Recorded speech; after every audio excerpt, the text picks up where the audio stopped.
គុ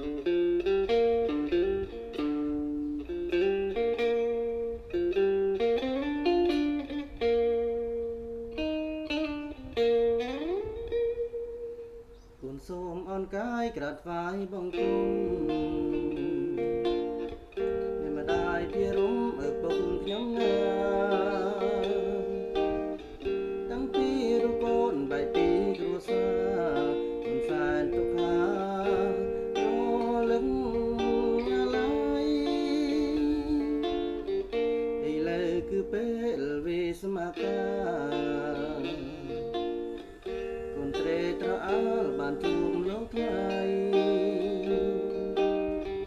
គុណរៀមចំចេញចាវិទ្យាល័យអោនាងម្ដាយថ្លៃទាំងស្រទឹង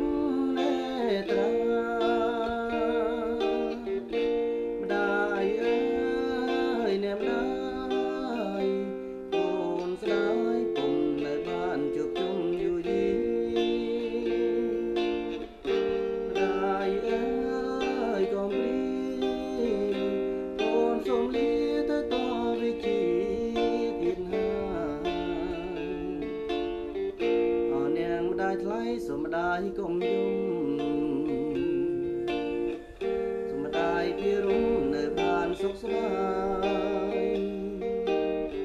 ចិនដល់ថ្ងៃកូនបែកម្ដាយទៀតហើយ